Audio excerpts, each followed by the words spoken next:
ಓಂ ಶ್ರೀ ಹರಿ ಗುರುಭ್ಯೋ ನಮಃ. ಎಲ್ರಿಗೂ ನಮಸ್ಕಾರ. ಶ್ರೀಹರಿ ಜೊತೆ ರಾಯರು ಚಾನಲ್ಗೆ ನಿಮಗೆಲ್ರಿಗೂ ಕೂಡ ಬಹಳ ಪ್ರೀತಿಯಿಂದ ಸ್ವಾಗತವನ್ನು ಕೋರ್ತಾ ಇದ್ದೀನಿ.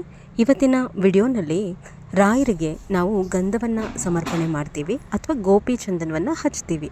ಅದನ್ನು ಹಚ್ಚುವಂತಹ ಸರಿಯಾದಂತಹ ಕ್ರಮ ಏನು ಗೊತ್ತಿಲ್ಲ ಅನ್ನುವಂಥವರು ನೋಡಿ, ಇದು ಗೋಪಿ ಚಂದನ. ಇದನ್ನು ಈ ರೀತಿ ಬಲಗೈಯಲ್ಲಿ ಬಲಗಡೆಯಿಂದ ತೇಯಬೇಕು. ಅದರಿಂದ ಬರುವಂತಹದ್ದನ್ನು ರಾಯರಿಗೆ ಹಚ್ತೀವಿ. ಇದು ಶ್ರೀಗಂಧ. ಎರಡೂ ಕೂಡ ನೀವು ಗಂಧಿಗೆ ಅಂಗಡಿನಲ್ಲಿ ಕೇಳಿದ್ರೆ ಕೊಡ್ತಾರೆ. ಗೋಪಿ ಚಂದನ ಅಂತೂ ರೇಟ್ನಲ್ಲಿ ಬಹಳ ಕಡಿಮೆ ಇರುತ್ತೆ.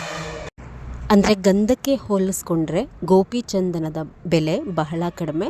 ಒಂದು ವಾರ ಗೋಪಿ ಚಂದನ ಹಚ್ಚಿದ್ರೆ ಒಂದು ವಾರ ಗಂಧ ಹಚ್ಚೋದು, ಈ ರೀತಿ ನೀವು ಮಾಡ್ಕೊಳ್ಳಿ. ನೋಡಿ, ರಾಯರಿಗೆ ಗಂಧ ಹಚ್ಚುವಂತಹ ಸರಿಯಾದಂತಹ ಕ್ರಮ ನೋಡ್ಕೊಳ್ಳಿ. ಮೊದಲು ರಾಯರಿಗೆ ಹಣೆಗೆ ತಿಲಕ ಇಟ್ಟು ಕಣ್ಣುಗಳ ಅಕ್ಕಪಕ್ಕ ಇಡಬೇಕು. ಆಮೇಲೆ ಅವರ ವಕ್ಷಸ್ಥಲದ ಮಧ್ಯಭಾಗ ಇಟ್ಟು ಎರಡು ತೋಳುಗಳಿಗೆ ಈ ರೀತಿ ಮೇಲಿಂದ ಕೆಳಕ್ಕೆ ಇಡಬೇಕಾಗತ್ತೆ. ರಾಯರ ಪಾದಕ್ಕೆ ಯಾವುದೇ ಕಾರಣಕ್ಕೂ ಗಂಧವನ್ನು ನಾವು ಹಚ್ಚಬಾರ್ದು.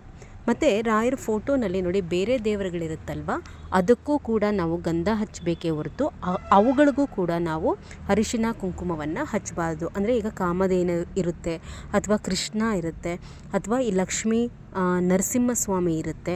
ರಾಯರಿಗೆ ಮಾತ್ರ ನಾವು ಗಂಧ ಹಚ್ಚಿಬಿಟ್ಟು ಬೇರೆ ದೇವರುಗಳಿಗೆ ಅರಿಶಿನ ಕುಂಕುಮವನ್ನು ಬಹಳಷ್ಟು ಜನ ಹಚ್ತೀರ. ಆ ರೀತಿ ಮಾಡಲಿಕ್ಕೆ ಹೋಗಬೇಡಿ.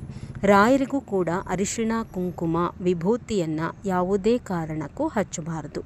ರಾಯರಿಗೆ ಶುದ್ಧವಾದಂತಹ ಗಂಧವನ್ನು ಮಾತ್ರ ಹಚ್ಚಿ, ನನಗೇನು ತೋರಿಸಿದ್ನಲ್ವಾ ಅದೇ ಶುದ್ಧವಾದಂತಹ ಶ್ರೀಗಂಧ ಅಥವಾ ಗೋಪಿ ಚಂದನ. ಅಂಗಡಿನಲ್ಲಿ ಪೌಡರ್ಗಳೆಲ್ಲ ಸಿಗುತ್ತೆ, ಅಥವಾ ಅವರೇ ಕಲಸಿ ಪೇಸ್ಟ್ ಥರ ಎಲ್ಲ ಮಾಡಿರ್ತಾರೆ. ಅದು ವಿಭೂತಿ ಪೌಡರ್ಗೆ ಹಳದಿ ಬಣ್ಣ ಮಿಕ್ಸ್ ಮಾಡಿರ್ತಾರೆ.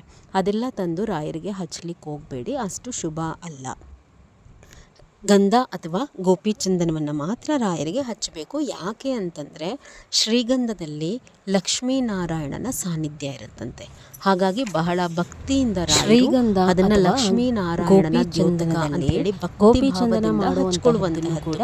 ಹಾಗಾಗಿನೇ ರಾಯರ ಪಾದಕ್ಕೆ ಚಕ್ಕಿಗಳನ್ನ ಏನು ಸುಡ್ತಾರೆ ಆ ಭಸ್ಮದಿಂದ ರಾಯರಿಗೆ ಅರ್ಶನ ಮಾಡ್ತಾರೆ.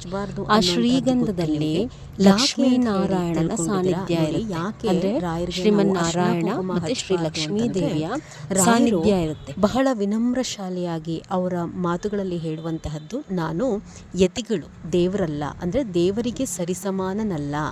ದೇವರಿಗೆ ಹಚ್ಚುವಂತಹ ಅರಿಶಿನ ಕುಂಕುಮವನ್ನು ನನಗೆ ಹಚ್ಚೋದು ಬೇಡ ಅಂತ ಹೇಳಿ ರಾಯರು ಹೇಳ್ತಾರಂತೆ. ಹೀಗಾಗಿನೇ ರಾಯರಿಗೆ ಅರಿಶಿನ ಕುಂಕುಮ ಹಚ್ಚೋದಿಲ್ಲ, ಅಥವಾ ರಾಯರ ವಿಗ್ರಹವನ್ನು ಬೇರೆ ದೇವರುಗಳ ಜೊತೆಯಲ್ಲಿ ಇಟ್ಟು ನಾವು ಏಕಕಾಲಕ್ಕೆ ಅಭಿಷೇಕ ಮಾಡೋದಿಲ್ಲ. ಅದೂ ಕಾರಣ ಅದೇನೆ, ನಾನು ದೇವರಿಗೆ ಸರಿಸಮಾನನಾಗಿ ಅಭಿಷೇಕವನ್ನು ಸ್ವೀಕಾರ ಮಾಡೋದಿಲ್ಲ ಅನ್ನುವಂತಹದ್ದು. ಅಂದರೆ ಒಂದೇ ತಟ್ಟೆಯಲ್ಲಿ ಈಗ ಕೃಷ್ಣನ ರಾಯರನ್ನ ಇಡುವಂತಹದ್ದು, ಒಂದೇ ತಟ್ಟೆನಲ್ಲಿ ಈಗ ವೆಂಕಟೇಶ್ವರ ಸ್ವಾಮಿ, ಆಂಜನೇಯ, ಯಾವ್ಯಾವ ದೇವ್ರ ಮೂರ್ತಿ ಇರುತ್ತೋ ಎಲ್ಲ ಇಟ್ಕೊಂಡು ಅಭಿಷೇಕ ಮಾಡ್ತಾರೆ. ಆ ರೀತಿ ಮಾಡುವಂತಹದ್ದು ತಪ್ಪು.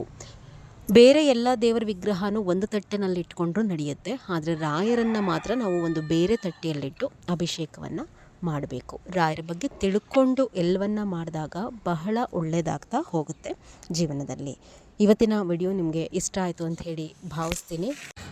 ಸಬ್ಸ್ಕ್ರೈಬ್ ಮಾಡ್ಕೊಂಡಿಲ್ಲ ಅಂತಂದರೆ ಸಬ್ಸ್ಕ್ರೈಬ್ ಮಾಡ್ಕೊಳ್ಳಿ. ರಾಯರಿಗೆ ಸಂಬಂಧಪಟ್ಟಂತೆ, ರಾಯರ ಪೂಜೆ ಪುನಸ್ಕಾರ ವ್ರತಗಳಿಗೆ ಸಂಬಂಧಪಟ್ಟಂತೆ ಉತ್ತಮವಾದಂತಹ ಮಾಹಿತಿಗಳು ಈ ಚಾನಲ್ನಲ್ಲಿ ಬರುತ್ತೆ.